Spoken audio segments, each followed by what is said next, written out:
심판의 불길 속에서도 인도하시는 선한 목자. 먼저 1절 말씀 한글과 영어로 동시에 우리 한번 같이 읽겠습니다. 레바논아, 내 문을 열고 불이 내 백향목을 사르게 하라. 아멘. 이 레바논은 지금의 그 레바논 땅을 의미하는 것이기보다는 한마디로 이스라엘의 북쪽 지역을 의미하는 거예요.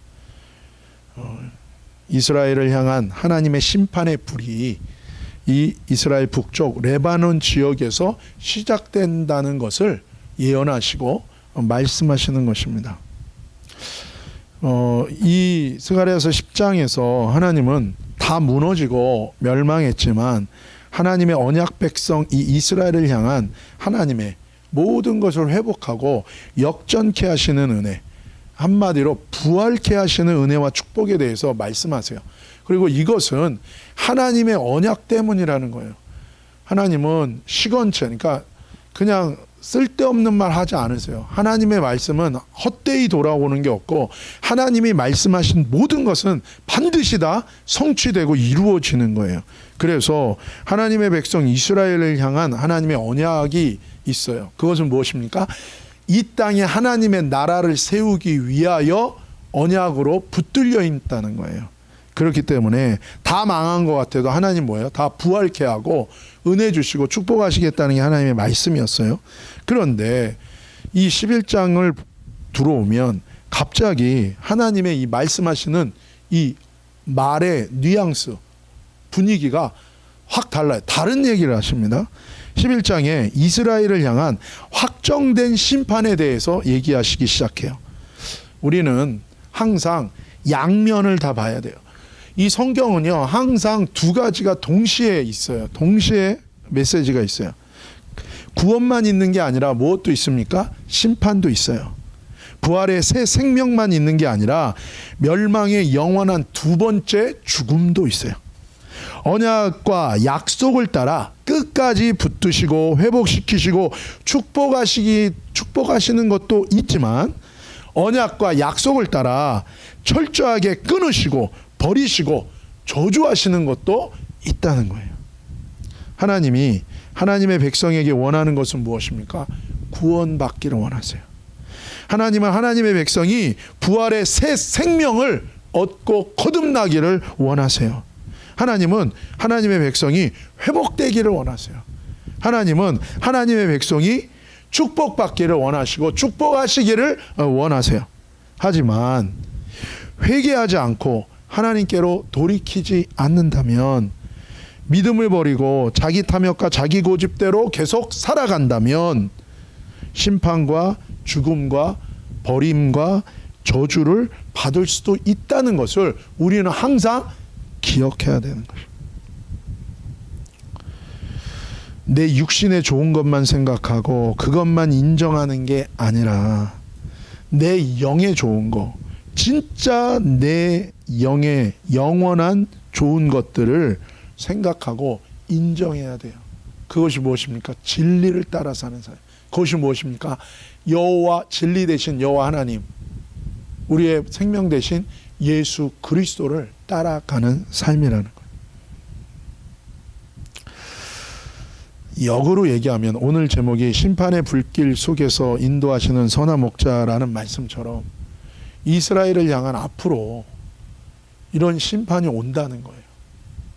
마치 우리가 주일날 신명기 말씀을 통해서 배운 것처럼 하나님이 놀라운 기적과 은혜로 그들의 죄와 연약함 속에서도 하나님의 언약을 따라서 이스라엘 백성을 광야를 통과하게 하시고 새로운 뉴 제너레이션을 하나님께서 기적과 같은 하나님의 놀라운 은혜로, 하나님 뭐라고 표현하십니까?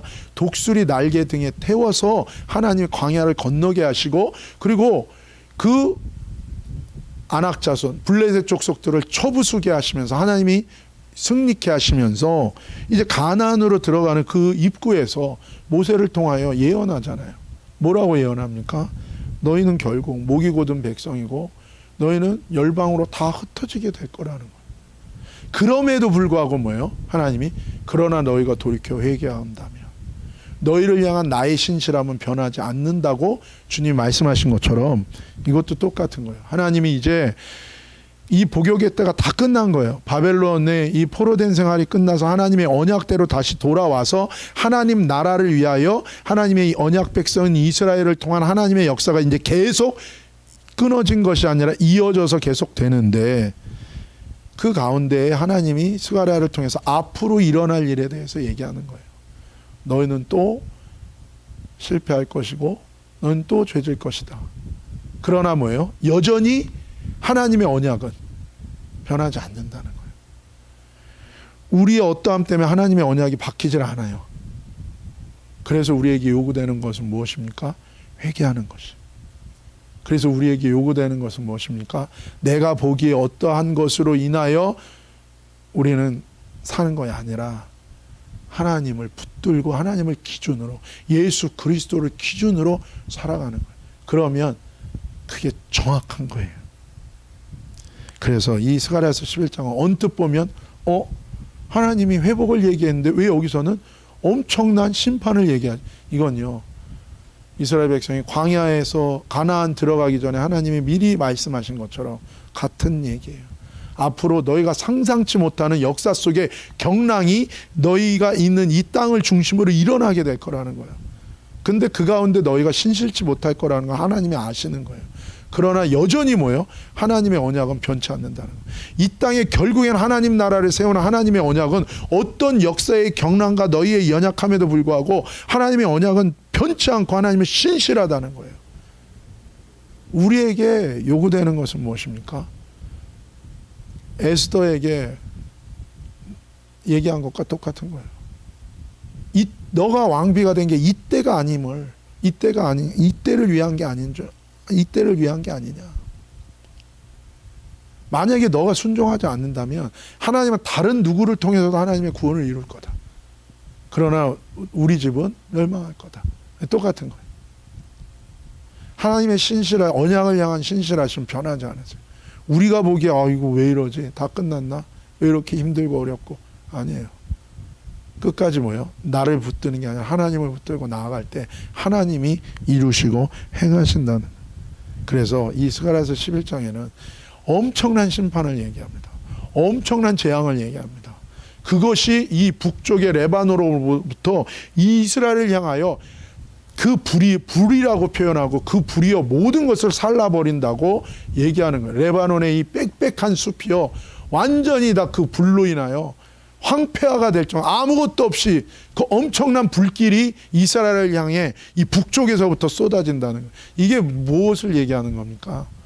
이게 이제 페르시아의 치하에 있는데, 페르시아가 망하고 이제 그리스, 헬라, 이 알렉산더 대왕의 군대가 오고 로마의 군대가 오고, 그걸 얘기하시는 거예요. 그런데 그 사이에 뭐예요? 하나님의 메시아가 오시는 역사가 일어날 거라는 거예요. 그 사이에 너희의 불신실함으로 인한 심판이 있지만, 그러나 나는 그 가운데서도 뭐예요? 선한 목자인 나는 너를 끝까지 붙들고 인도할 거라는 거예요. 그러니 너희는 뭐예요? 회개하고 끝까지 믿음으로 나를 붙들라고 얘기하시는 그 메시지가 이 스가랴서 11장에는 있는 것입니다. 여기에 보면 1절을 다시 한번 읽읍시다. 시작. 레바논아, 내 문을 열고 불이 내 백향목을 사르게 하라. 이 북쪽으로, 이스라엘의 북쪽 레바논에서부터 이 심판이 시작되는데, 근데 특별히 뭐예요? 첫 번째로 얘기하는 게 내 백향목을 사르게 하라. 이 심판이 오는데 먼저는 이 심판이 누구에게 임하느냐? 이 백향목. 이 백향목은 나라의 귀인들, 지도자들을 의미하는 거예요. 여러분, 이런 용어가 있죠. 이 노블레스 오블리주라는 이 말이 있어요. 이건 그 프렌치인데, 한마디로 귀족은 의무를 갖고 있다라는 뜻이에요. 그러니까 그 사회와 그 나라의 지도자들은 지도자이기 때문에 마땅히 윤리적으로, 마땅히 책임성이 있는 삶을 살아야 된다는 거예요. 이 그림에 나와 있는 것처럼 14세기에 100년 전쟁이 있었죠. 그때 프랑스 도시 이 칼레라는 이 도시가 영국군에 의해서 이제 포위당하고 함락되며 결국에 그래서 항복한 이 칼레 이 CD 여기에서 항복 사절단이 이제 점령군 사령관에게 오는데 그때 모든 시민의 생명을 보장하는 조건으로 그동안의 이 전쟁한 책임을 누군가가 져야 된다는 거예요. 그래서 이 점령군 사령관이 뭐라고 얘기하냐면 그 도시의 이 모든 전쟁에 대한 책임을 지는 6명을 뽑으라는 거예요. 그래서 그 사람들을 교수형에 목을 매달아서 교수형에 쳐야겠다고 결정하는 거예요. 그러니까 도시의 시민이 다 살기 위해서는 뭐예요? 누군가 6명이 대신 희생을 당해야 되는 거예요. 아니 누가 죽으려고 그러겠어요? 제비를 뽑아야 되나? 그때 이 칼레 CD의 시민들은 극심한 두려움과 혼란에 휩싸이는 거예요. 누가 대신 죽을 것인가? 근데 그때 한 명이 딱 나서는 거예요. 이 칼레 CD의 제일 큰 부자예요. 제일 큰 부자. 이름이 와스타슈 드생 피에르라는 제일 큰 부자인데 이 사람이 제일 먼저 모든 시민을 대신해서 죽어야 되는 6명 중에 자기가 그 한 명이 되겠다고 자청을 합니다. 이 사람이 이 피에르가 용기 있게 앞으로 나서니까 그 다음으로 누가 나섭니까? 메이어 시장이 이제 그 두 번째 자리 자기가 대신 시민들을 위해서 희생하겠다. 그 다음에 뭐예요? 돈 많은 상인, 그 다음에는 법률가들. 한마디로 뭐예요? 그 칼레 CD에 지도층에 있는 사람들, 경제적으로 제일 큰 부자, 그리고 사회적으로 여러 가지 권력을 쥐고 있고 이런 사람들이, 이 귀족들이, 지도자들이 먼저 자신을 희생하면서 그 6명의 명단에 자기를 올려달라고 앞으로 나서는 거예요. 결국에 영국 왕 에드워드 3세가 그 소식을 듣고 희생을 자원한 6명의 귀족들과 시민 지도층의 희생정신에 감동하여서 처형을 취소합니다. 이것이 뭐예요? 사회 지도층의 책임과 도덕적 책임의 의무를 의미하는 노블레스 오블리주란 말이 여기서 생겨난 거예요. 부와 권력과 명성을 갖고 있는 사회의 지도자들은 마땅히 그 사회에 대한 책임을 함께 감당해야 된다라는 거죠. 이거는요, 하나님의 창조 질서이고 하나님의 영적인 원리예요. 하나님의 심판은 오늘 올 때 누구에게 먼저 오는가? 세상과 교회의 지도자들에게 그 심판의 책임을 먼저 묻는다는 거예요.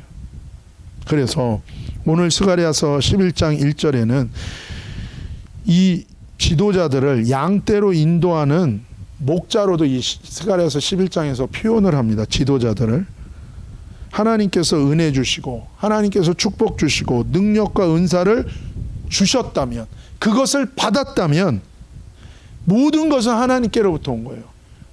그 사람이 부자가 됐다? 그러면 그거는 뭐 하나님이 주신 거예요.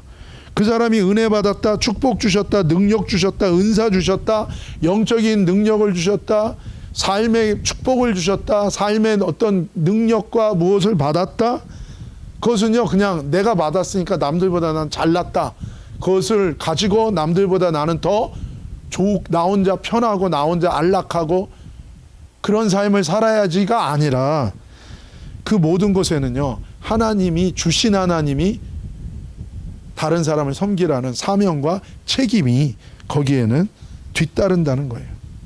그래서 누구보다도 세상의 또 교회의 지도자들은 하나님이 그 위치를 주신 거잖아요. 그 지도자들은 깨어서 기도하고 먼저 회개하고 말씀과 언약대로 믿고 순종해야 되는 자리에 있는 거예요. 깨어 있어야 되는, 그것을 주님이 말씀하십니다. 우리 2절 같이 읽겠습니다. 너 잣나무여 곡할지어다. 백향목이 넘어졌고 아름다운 나무들이 쓰러졌음이로다. 바산의 상수리 나무들아 곡할지어다. 무성한 숲이 엎드러졌도다. 아멘. 잣나무는 일반 백성들의 의미예요. 일반 백성들. 백향목이 넘어졌어요. 아름다운 나무들이 넘어졌어요. 너희 지도자들이 심판을 받을 때 너희 백성들은 강 건너 불구경이 아닌 거예요. 너희들도 깨닫고 회개하라는 거예요. 지도자 세워놓고 그냥 횃불 들고 나가가지고 또 넘어뜨리고 또 세워놓고 횃불 들고 나가서는 백성이 죄가 없는 게 아닙니다. 먼저 하나님의 심판이 지도자들에게 오지만 하나님은 뭐예요? 너희 잣나무 백성들아 너희도 뭐예요? 회개하라는 거예요. 왜 저 백향목과 아름다운 나무들이 무성한 숲이 저렇게 쓰러지고 심판을 받는가?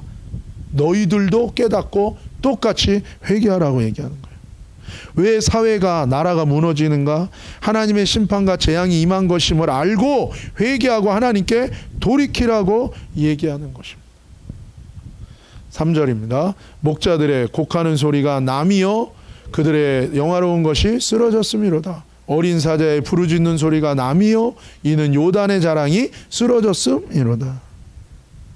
양떼인 백성을 인도해야 하는 목자들이 소망을 잃고 절망하고 울부짖는 거예요. 여러분 목자의 특징이 뭡니까? 앞장서서 길을 인도하는 거예요. 그래서 뭐예요? 여러분 이 캠핑 같은 데 가면 어려운 일을 당하고 조난을 당해도요. 앞에서 인도하는 리더는 뭐예요? 팀원들 앞에서 연약한 모습을 보일 수가 없어요. 왜? 자기가 무너지면은 자기를 따르는 팀원들은 뭐예요? 다 무너지는 거예요. 어떤 일이 있어도 뭐예요? 묵묵히 가장의 책임이라는 게 뭔가 그런 거예요. 진짜 책임 있는 가장이라면 가족들을 위해서 자기 한 몸을 희생하는 거예요. 희생하다가 내가 억울하네. 왜 나만 희생해? 그건 잘못된 거예요. 이 지도자들을 목자로 표현한 거예요. 왜요? 근데 이 목자들이 뭐야? 앞장서서 먼저 날아오는 바람과 먼저 날아오는 폭풍을 앞에서 맞으며 뒤따라오는 양떼를 인도해야 되는 목자들인데 이 목자들이 뭐예요? 소망을 잃고 절망해서 울부짖고 있다는. 그럼 뭐 양떼는 말할 것도 없는 거. 그 정도로 이스라엘에 임하는 재앙과 심판이 극심하다는. 젊은 사자 같은 청년들이 절망하여 울부짖는. 청년의 특징이 뭡니까?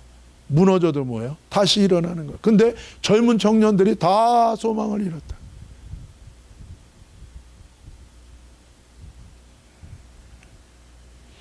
젊은 청년들이 나서서 우리가 사는 땅은 헬랜드다 이렇게 얘기한다면 그 나라는요 볼 것 없는 겁니다.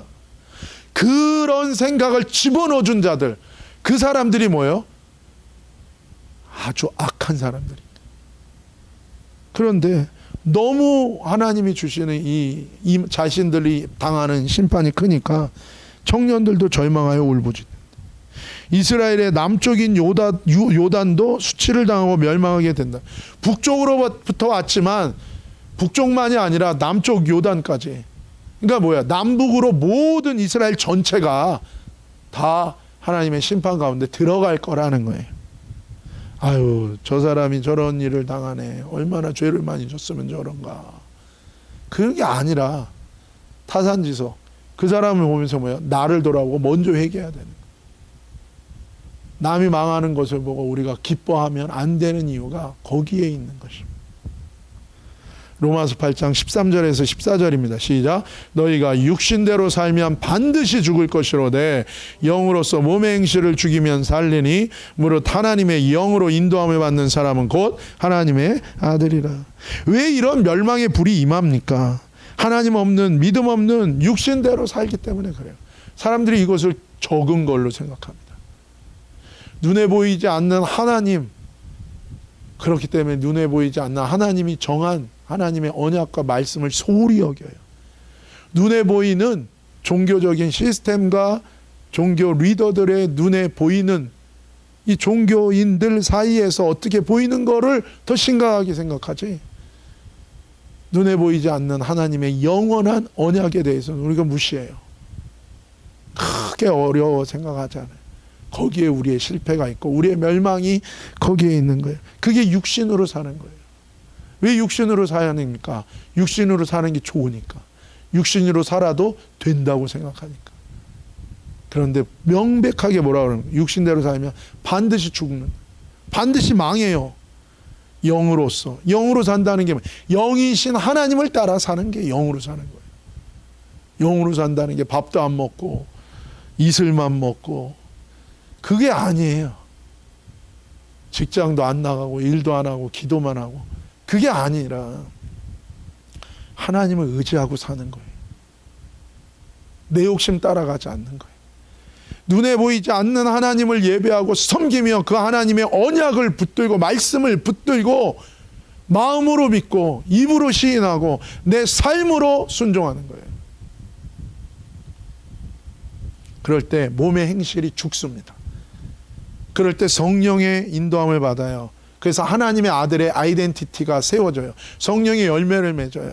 인격이 바뀌어요. 성령께서 이기게 하는 거예요. 우리의 힘으로 어떻게 죄를 이깁니까? 그런데 영으로서 몸의 행실을 죽일 수 있다는 거예요. 이길 수 있다는 거예요.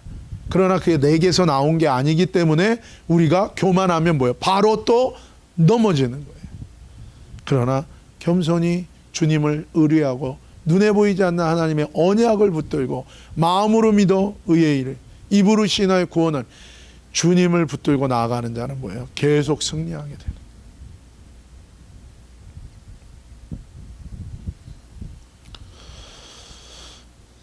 저와 여러분이 몸의 행실, 육신의 정욕의 열매를 맺지 않고 영으로서 하나님의 말씀에 대한 믿음과 순종의 은혜를 구하며 성령의 열매를 맺는 이 축복이 임하기를 축복합니다.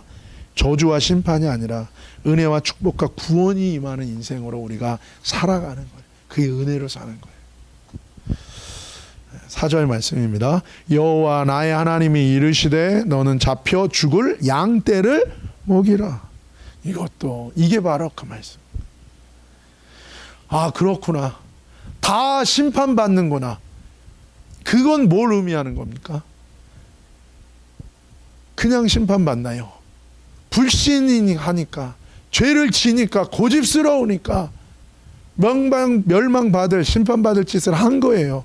근데 하나님이 뭐라 그래요?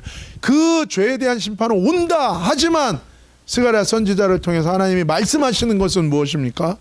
여호와 나의 하나님이 이르시되 너는 잡혀 죽을 양떼를 먹이라. 모순된 것처럼 보여요. 그렇죠? 이게 하나님의 마음이 어떤 말? 죄에 대한 심판을 받지만 하나님 뭐예요? 심판당하여 영원히 죽는 걸 원하지 않는 거예요. 그래서 뭐예요? 선지자 보고 그들을 돌보라는 거예요. 그럼 선지자가 돌보는 게 뭐겠어요? 자신의 죄와 허물로 죽을 인생들에게 하나님의 말씀을 전하는 거예요. 권면하는 거예요. 그래서 뭐예요? 심판 중에라도, 심판의 불길 속에서라도 선한 목자 되신 예수님께로 돌아와 그분의 인도를 받으라는 거예요. 하나님이 그 불길 속에서 그 불길을 보고 있는 스가랴에게 정신 차려. 너가 할 일이 있어. 너는 잡혀 죽을 양떼를 먹여라. 돌보라는 얘기예요. 그걸 봤을 때 어떻게 10장까지는 다 무너졌는데 거기서는 뭐예요? 이젠 다 무너져서 우리는 안 돼. 우리는 끝났어. 근데 하나님 뭐예요? 막 내가 반드시 하나님의 나라를 이룰 거다. 막. 근데 갑자기 11장에 가지고 북쪽의 레바논에서부터 불이 와서 백향목부터 해가지고 온 국토가 불바다가 되는 걸 본 거예요. 그러니까 스가랴가 보면서 뭐예요? 이건 또 무슨 일이고. 그리고 보고 얼마나 놀랬겠어요. 아니 회복을 노래했는데 바로 뭐예요? 심판이 오는다니. 그때 주님이 뭐래요? 정신 차려라 스가랴야. 저 불길 속에서도 나는 나의 양떼를 생명의 길로 인도하기를 원하는 선한 목자다. 너가 정신 차리고 이 불길 속에서 나의 사명을 감당하라고 얘기하는. 그들을 먹여라. 이거 누구한테 한 말입니까? 신약에 오면 베드로한테 예수님이 한 말이에요. 내가 나를 사랑하느냐? 내 양떼를 먹이라.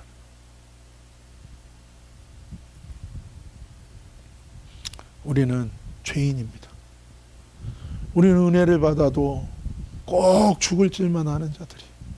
우리는 축복을 받으면 그것 때문에 또 하나님을 버리는 자들이에요. 그래서 우리에게는 항상 지옥불이 가까이 오는 거예요.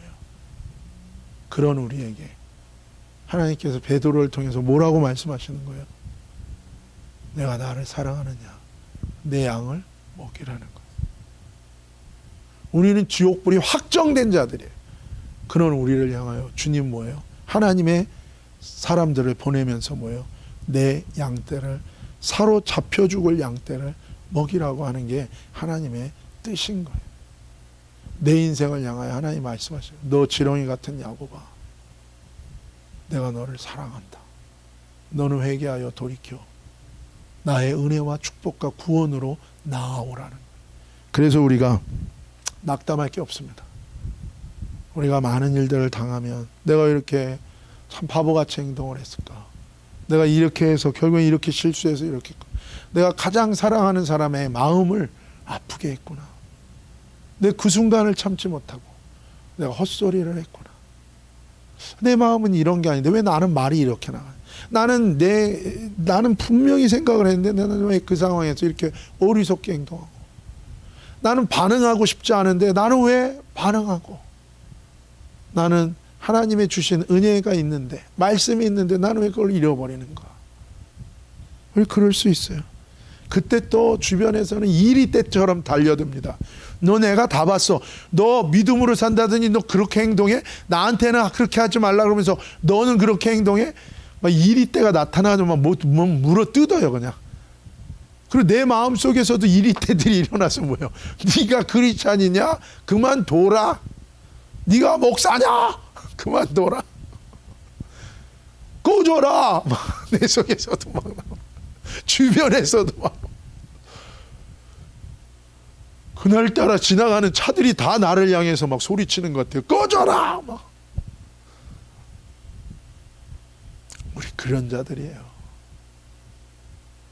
그래서 뭐예요? 그래서 회개하라는 거예요. 그래서 버티지 말고, 그래서 회개하고 다시 또 주님께로 나가서 무릎 꿇고 주님의 말씀 앞에서 결단하고 주어진 남은 인생 하나님과 동행하자. 이것입니다. 엄청난 환난과 고통과 핍박을 맞이하고 당해야 되는 양떼인 이스라엘을 먹이고 돌보라는 거예요. 왜요? 하나님의 뜻은 그들이 회개하여 사는 거. 그 심판의 불길 속에서도 하나님 뭐예요? 선한 목자 되신 주님이 그들을 불구덩이가 아니라 하나님 어디로 인도하기를 원하세요? 생명으로 인도하기를 원하시기 때문에.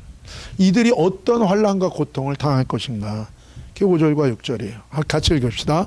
사들인 자들은 그들을 잡아도 죄가 없다 하고 판자들은 말하기를 내가 부여하게 되었은즉 여호와께 찬송하리라 하고 그들의 목자들은 그들을 불쌍히 여기지 아니하는도다. 여호와가 말하노라 내가 다시는 이 땅 주민을 불쌍히 여기지 아니하고 그 사람들을 각각 그 이웃의 손과 임금의 손에 넘기리니 그들이 이 땅을 칠지라도 내가 그들의 손에서 건져내지 아니하리라 하시기로. 한마디로 불의가 그냥 판을 치는 것입니다. 그 땅에. 그리고 하나님이 그걸 뭐예요? 그 땅의 주민들을 불쌍히 그 모든 죄악들을 철저하게 주변국들을 통해서 응징하겠다는 거예요. 사는 자, 사람을 사는 자, 파는 자, 무자비하게 대하는 자, 이 심판의 도구들. 여러분, 사실은 이것이 중요하게 가리키고 있는 예언이 무엇인가? 예수님의 십자가 처형 이후에 이스라엘이 로마를 반역하고 항거합니다. 그때 전쟁에 패배해요. 그리고 티토 장군에 의해서 완전히 학살당하고 그 땅에서 쫓겨나 노예로 전 세계로 팔려가는 역사적 사실에 대한 예언인 거예요. 초림하신 참 목자이신 메시아 예수님을 대적하고 죽인 이스라엘의 거짓 목자들과 그들과 하나 되어 하나님의 참 목자이신 예수님을 대적하고 반역하여 하나님과 연합된 원팀으로서 하나님의 자녀와 백성으로서 누리는 은혜와 축복이 뭐예요? 다 끊어지게 됐다는 거예요. 끊어지게 됐다. 7절입니다. 내가 잡혀 죽을 양떼를 먹이니 참으로 가련한 양들이라. 내가 막대기 둘을 취하여 하나는 은총이라 하며 하나는 연합이라 하고 양떼를 먹일세. 예수님은 제자들을 죽기까지 끝까지 사랑했어요. 이스라엘 백성들도 하나님은 끝까지 사랑하셔서 회개하여 돌이켜 멸망에서 심판에서 나오라고 간절하게 촉구하고 계신 거예요. 양떼를 어떻게 하나님은 돌보시는가? 두 가지로 돌본다는 거예요. 무엇과 무엇입니까? 은총과 연합이라는 막대기를 통해서라는 거예요. 은총과 연합이라는 막대기예요. 은총은 뭐예요? 은혜예요. 한마디로 뭡니까? 부르셔서 용서하시는 거예요. 회복시켜 주시는 은혜인 거예요. 그 다음에 연합은 연합은 무엇입니까? 하나님이 이제 그들을 자신의 소유 삼는 거예요. 자녀됨의 권세를 주시는 거예요. 하나님께 속한 자가 되게 하는 거예요. 그래서 가장 큰 축복이 뭡니까? 아브라함에게 주셨던 축복. 너를 축복하는 자를 내가 축복하고 너를 저주하는 자를 내가 저주할 거예요. 왜요? 아브라함을 건드는 거는 하나님을 건드는 거예요. 왜요? 하나님과 연합된 거예요. 하나님은 은총과 연합의 두 막대기인 거예요. 소를 몰고 양떼를 치는 이 막대기. 무엇으로 우리를 하나님이 인도하시는가? 은혜로 인도하신다는 거예요. 죄인인데 뭐예요? 회개하는 자에게 용서해 주세요. 그리고 회복해 주세요. 그리고 거듭남의 새 생명을 주세요. 그리고 뭐예요? 우리들을 하나님의 자녀로 하나님께서 인쳐주시는 거예요. 성령을 주시고 우리를 하나님의 자녀로 인쳐주는 거예요. 오순절에 성령이 임하고 초막절에 성령이 임해서 외적인 성령과 내적인 성령으로 내가 그리스도의 신의 성품에 참여하는 거예요. 하나님의 소유 삼아주시는 거예요. 자녀됨의 권세. 하나님이 그렇게 인도하시는 거예요. 마태복음 22장 35절에서 39절입니다. 시작. 그러므로 이 아벨의 피로부터 성전과 제단 사이에 너희가 죽인 바라가의 아들 사가랴의 피까지 땅에 흘리는 의로운 피가 다 너희에게 돌아가리라. 내가 진실로 너희에게 이르는 이것이 다 이 세대에 돌아가리라. 예루살렘아 예루살렘아 선지자들을 죽이고 내게 파송된 자들을 돌로 치는 자여 암탉이 그 새끼를 날개 아래 모음같이 내가 내 자녀를 모류한 일이 몇 번이더냐. 그러나 너희가 원하지 아니하였도다. 보라 너희 집이 황폐하여 버려진 바 되리라. 내가 너희에게 이르노니 이제부터는 너희는 찬송하려다 주의 이름으로 오시는 이 할 때까지 나를 보지 못하리라 하시니라. 아멘. 스가랴의 메시지가 예수님의 이 말씀과 연결되는 거예요. 예수님이 이제 십자가에 달려 죽으시기 전날 밤에 예루살렘을 올라가죠. 왜냐하면 이 도시는 특별한 도시요. 이 백성은 하나님이 만민의 구원을 위해서 선택한 백성인데, 근데 이 백성들이 아벨의 피로부터 성전과 제단 사이에 너희가 죽인 바갈의 아들 사가랴의 피까지 의로운 피가 너희들에게 다 돌아가. 그 심판이 돌아간다는 거예요. 이것이 이 세대에 돌아갈 거예요. 선지자들을 죽이고. 그러니까 그들의 이 악함과 패역함이 있는데, 그런데 이 장면에서 무엇이 보여지는 거예요? 그런 마땅히 죽어 마땅히 심판받아 마땅한 그들을 바라보시며, 원래 너희를 향한 나의 계획은 아름다운 계획인데, 너희를 향한 나의 계획은 구원인데 너희가 심판받게 됐구나. 너희를 향한 나의 계획은 회복이고 치유고 거룩한 하나님의 제사장으로 너희를 세우는 것인데 너희가 사단의 앞잡이가 되어 온갖 흉측한 죄악들을 행하고 불신 가운데 이렇게 죽게 되는 거다. 안타까워하시는 거예요. 하나님은 잡혀 죽을 양떼를 먹이고 참으로 가련한 양들을 끝까지 돌보시기를 원하시는 거예요. 선지자들을 보내 회개하라고 살으라고 촉구하시고, 메시아 예수님께서 직접 오셔서 구원을 이루시고 말씀을 전한, 그럼에도 불구하고 대적하고 회개치 않고 불순종하면 결국 심판과 저주가 임하는 것입니다. 예수님은 피를 토하는 심정으로 저 말씀을 하신 거예요. 8절입니다. 시작. 한 달 동안에 내가 새 목자를 제거하였으니 이는 내 마음에 그들을 싫어하였고 그들의 마음에 또 나를 미워하였음이라. 아멘. 결국 심판의 도구들도 다 심판하신다는 거예요. 아까 얘기했던 그 심판의 도구들, 사는 자, 파는 자, 무자비한 자, 그들도 마음으로 하나님을 미워하고 대적하였기 때문에 결국에 다 심판당한다는. 하나님의 심판은 의로우신 것입니다. 공평하신 거예요. 이사야서 29장 13절 시작. 주께서 이르시되 이 백성이 입으로는 나를 가까이하며 입술로는 나를 공경하나 그들의 마음은 내게서 멀리 떠났나니 그들이 나를 경외함은 사람의 계명으로 가르침을 받았을 뿐이라. 아멘. 하나님의 은혜, 은사, 능력 받고도 결국 그 마음에 하나님 두기를 싫어하고 하나님과 끊어지고 심판을 받게 되는 모습을 얘기하는 거예요. 사람의 논리로 자기 필요를 따라 하나님을 따르는 자들은 결국 다 배반하고 떠난다는 거예요. 사람의 계명, 사람의 신학, 사람의 머리에서 나온 인본주의적인 게 아니라 원래 성경에 있는 하나님의 말씀, 하나님의 진리, 더하거나 빼지 않는 원래 그대로의 말씀 그대로인 거예요. 이 말은 여러 가지 또 의미도 있어요. 원래 성경의 논리를 따라가면, 하나님의 논리를 따라가면 우리가 시험에 들지 않는다는 것도 되는 거예요. 절기가 왜 중요하냐? 절기는 하나님의 타임테이블이다. 1년 동안 우리의 신앙을 뭐예요? 리셋하는 거예요. 그리고 뭐야? 셋업하는 거예요. 이걸 따라 반복하면서. 하나님의 말씀 진리도 똑같은 거예요. 하나님의 말씀을 붙들고 내 마음으로 품고 있으면 뭐예요? 이 말씀이 나를 리셋해요. 이 말씀이 나를 뭐예요? 셋업해요. 그래서 내비게이션을 따라서 우리는 그냥 따라가면 목적지에 도착하듯이 하나님의 진리의 말씀, 하나님의 계명, 사람의 계명 말고 하나님의 계명, 사람의 논리와 사람의 여러 가지 아름다운 말들로 윤택하고 사람이 받을 만한 말로 만든 그런 화려한 사람들이 좋아하는 설교, 그런 거 말고 하나님의 원래 마음속 깊은 곳에서부터 나온 하나님의 그 말씀과 계명들, 그거를 따라가면 주님의 믿음 가운데 은혜로 우리들을 하나님의 길로 인도해 가신다는 거예요. 근데 그거가 없는 거예요. 마음속에 하나님의 법이 없어요. 하나님의 마음이 없어요. 그리고 내 욕심과 내 생각으로, 내 자아로 가득 차 있는 거예요. 그게 충만한 교회는 모이면 뭐 할까요? 하나님 찬양하죠.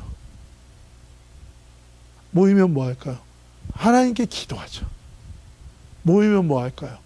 함께 섬기고 함께 하나님을 전하겠죠. 하나님의 말씀, 예수님을. 이게 있어야 됩니다. 9절, 10절, 11절 시작. 내가 이르되 내가 너희를 먹이지 아니하리라. 죽는 자는 죽는 대로, 망하는 자는 망하는 대로, 나머지는 서로를 먹는 대로 두리라 하고, 이에 은총이라 하는 막대기를 취하여 꺾었으니 이는 모든 백성들과 세운 언약을 폐하려 하였습니다. 당일에 곧 폐하며 내 말을 지키던 가련한 양들은 이것이 여호와의 말씀이었던 줄을 안지라.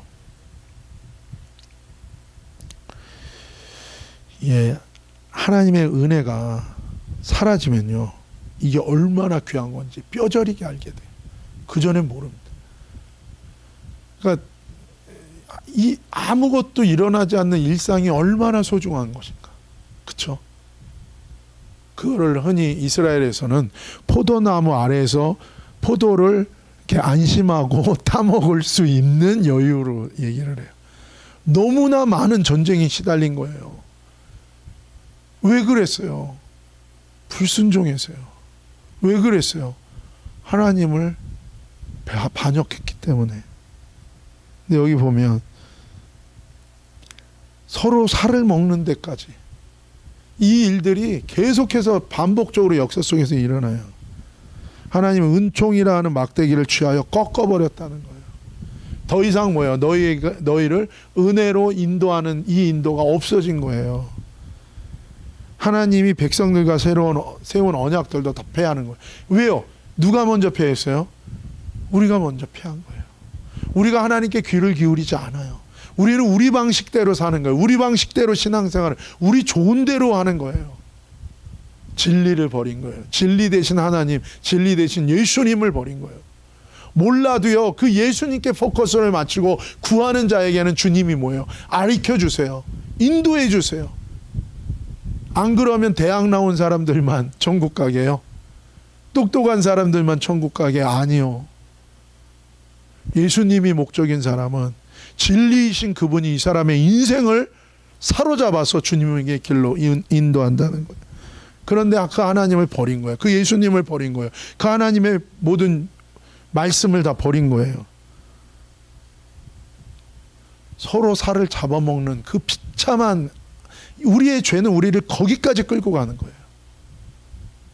그냥 죽지도 못하고. 이게 은혜가 사라지니까 당일에 곧 패함에 내 말을, 은혜가 사라지면 바로 하는 거예요. 제가 예전에 죄를 많이 짓고 그럴 때 하나님이 저한테 딱 한 말씀 하는 거예요. 회개해라. 그러시면서 뭐라 그러냐면, 너를 향한 나의 보호하는 손길이 끊어지면 너는 엄청난 일을 당할 거다. 아유, 그냥 얼마나 악했으면 하나님이 그냥 그렇게 얘기했겠어요. 정신 차려라 이놈아. 근데 왜 그 얘기를 하셨는가? 자꾸 죄 짓는 거예요. 돌이켜야 되는데 자꾸 하나님 뭐라 그러는 거예요? 달래는 거예요. 마지막으로. 바보야. 계속 이 길 가면 내 보호가 걷어지게 되면 그 순간 물어뜯기는 거예요. 하나님이 어디 계신가? 나는 힘든데. 아니, 하나님이 여전히 함께 계시고 성령의 불담으로 우리를 지키고 계시고. 제가 이 팬데믹 시작하면서 자택 격리 기간이 있었잖아요. 그때 이제 한 3주 됐었죠. 그때 이제 매일 기도회를 제가 생중계하러 여기로 왔잖아요. 교회를 혼자. 집에서 여기 교회까지 오는 그 저녁 시간에 오면 그렇게 꽉꽉 막히던 5번 프리웨이, 꽉꽉 막히던 405 프리웨이, 차가 한 대도 없습니다. 겁이 나요. 나 혼자, 이게 무슨 영화에서 무슨 바이러스인가 뭐 돌고선 다 죽고 혼자서 왜 그 말 타고 거기 도시를 가고 차 타고 혼자 거기, 아니 똑같아요. 차가 없어요. 분명히 이 컴퓨터들이 다니는 이 러시아워 시간인데 차 한 대도 없어요. 나 혼자 가는 전세 내고. 그래서 운전을 한번 이렇게 해봤어요. 이쪽 라인에서 저쪽 끝까지 이렇게 왔다. 그래서 경찰차 나타나가지고 얼른 깜짝 놀래가지고 똑바로 갔는데 뭐 한 바퀴 돌아도 되겠더라고요. 차가 없어요. 근데 이 교회 여기에 왔는데 이 비즈니스 컴플렉스 여기가 아무런 차가 없는 거예요. 그런데 오자마자 이제 해가지고 여기서 이제 혼자 기도회를 2시간 반 동안 하는 거예요, 매일. 이 주변에 아무도 없어요. 내가 여기서 사라진다 한들, 무슨 소리를 지른다 한들, 아무도 들어주는, 순간 겁이 덜컥 나더라고요. 그리고 끝나고 문을 뺏고 열고 나가면 진짜 아무 차가 없어요. 진짜. 그 한편으로는 근데 그때 주님이 내가 함께 하잖아. 성령의 불담으로 항상 너를 지키고 있다. 그 다음부터는 뭐 얼마나 담대해 감사하지. 하나님이 우리를 붙들고 계신 거예요. 12, 13절입니다. 내가 그들에게 이르되 너희가 좋게 여기거든 내 품삯을 내게 주고 그렇지 아니하거든 그만두라. 그들이 곧 은 30개를 달아서 내 품삯을 삼은지라.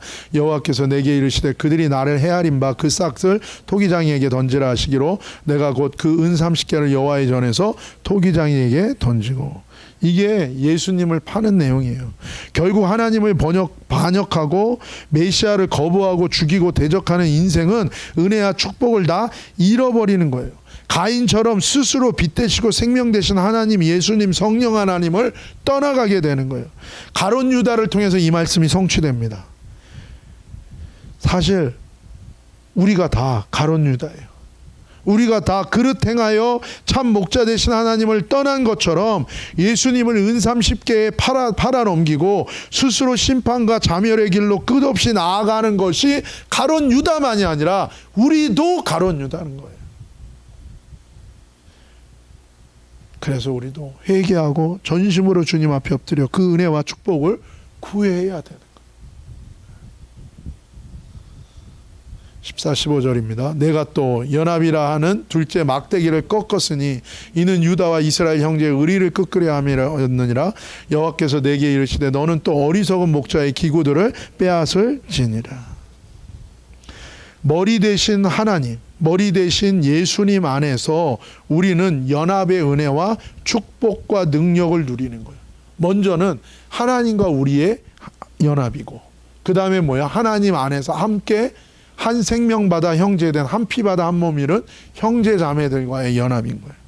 근데 문제는 뭐냐면 머리 대신 하나님을 우리가 버린 거예요. 끊어진 거예요. 머리 대신 예수 그리스도와 끊어진 거예요. 교회는 예수님의 몸이에요. 머리 대신 예수님과 끊어진 상태에서 몸이 무슨 자기 정체성이 있겠냐고요.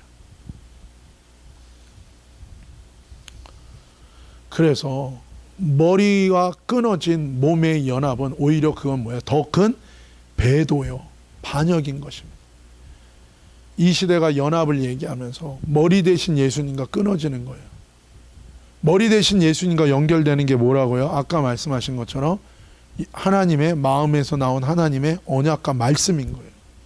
말씀대로 하지 않아요. 인간의 논리와 인간의 지혜로 하나님의 말씀들을 인간의 신학으로 정리해서 자기들이 이해하고 자기들에게 좋은 것으로 따르고 있는 거예요. 사람의 계명으로 만들고.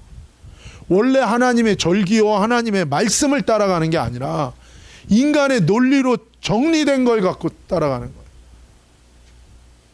지금 생각해 보면 대학교 때 보면 뭐 Knowing God 뭐 이런 책도 있고, 그때 참 궁금했어요. 뭔가 신앙생활을 하는데 장님 코끼리 만지는 것 같은 느낌이 있었어요. 물론 인격 되신 그분을 만나서 거듭났기 때문에 내 속에 분명한 그분의 생명과 지식과 모든 걸 뛰어넘는 그분의 영적인 실체가 내 안에 있었지만 알고 싶었어요.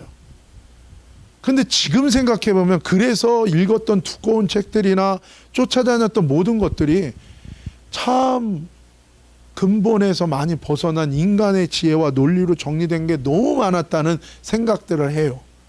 원래 성경에 있는 성경의 논리를 따라가기보다는 성경의 것을 가지고 인간의 논리를 따라가는 많은 지식들이 근본적인 주님을 따르는 데 있어서 얼마나 많이 나를 방황하게 만들었는가에 대한 생각들을 하는 것입니다.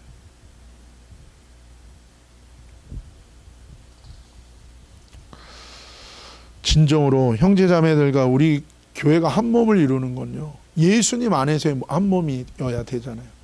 지금 되어지는 연합은 무엇입니까?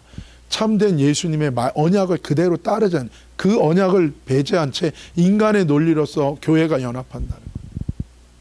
그냥 그렇게 얘기해요. 효과적인 선교를 위해서 능력 있는 단체들과 능력 있는 종교 주체들이 연합하자는 거예요. 그럼 얼마나 힘 있겠는가?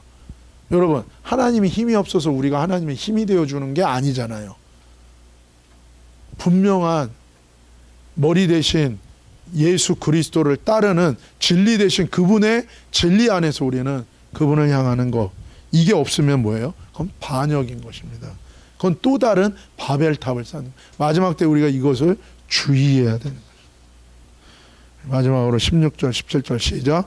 보라, 내가 한 목자를 이 땅에 일으키리니 그가 없어진 자를 마음에 두지 아니하며 흩어진 자를 찾지 아니하며 상한 자를 고치지 아니하며 강간한 자를 먹이지 아니하고 오히려 살진 자의 고기를 먹으며 또 그 굽을 찢으리라.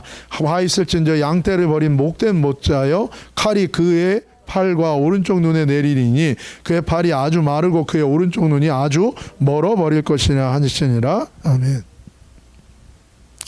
참된 머리 되신 하나님과 예수님을 버리고 성령 하나님을 거부하면 거짓 목자 사단이 우리의 머리가 돼서 고통과 저주와 멸망의 길로 계속 나아갈 수 있다는 것을 우리는 잊으면 안 되는 것입니다.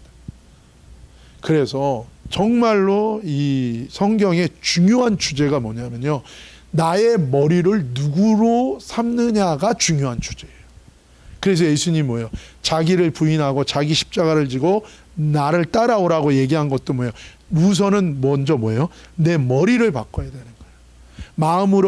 마음으로 믿어 의에 이르고 입으로 신하여 구하면, 그 마음으로 믿는다는 것도 뭐예요? 내 인생의 머리를 바꾸는 거예요. 내가 머리 된 것에서 예수님을, 하나님을 머리 삼는 거예요. 다른 어떤 것들이 아니라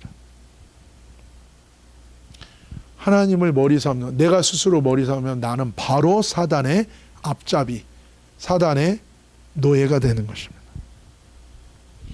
요한복음 10장 9절에서 10절입니다. 내가 문이니 누구든지 나로 말미암아 들어가면 구원을 받고 또는 들어가면 나오며 꼴을 얻으리라. 도둑이 오는 것은 도둑질하고 죽이고 멸망시키려는 것뿐이요 내가 온 것은 양으로 생명을 얻게 하고 더 풍성히 얻게 하려는 것이라. 아멘. 반면에 선한 목자 되신 메시아 예수님은 우리를 생명의 길, 용서의 길, 구원의 길, 은혜와 축복의 길로 인도해 주시는 거예요. 어떤 간증을 제가 들었는데, 그분이 완전히 하나님 안 믿는 사람이었는데 어느 날 신약 성경을 읽다가 거기서 딱 그 구절인 거예요. 나는 길이요 진리요 생명이다. 그걸 보고 이분이 충격을 받은 거예요. 이 세상에 어느 누구도 이렇게 자신 있게 자기를 이렇게 얘기한다는 거는 없는데 도대체 이분은 누구인가? 왜 그래요? 예수님이 우리의 모든 길이세요. 생명이세요. 이분이 우리의 선한 목자 되셔서 우리를 인도해 주신다는 거예요. 마지막 때에 하나님의 백성과 교회가 적그리스도를 따르지 않고 예수 그리스도를 따르는 길은 무엇입니까? 내 머리를 철저하게 하나님과 하나님 여호와 하나님과 예수 그리스도 성령 하나님을 내 머리로 삼는 거예요.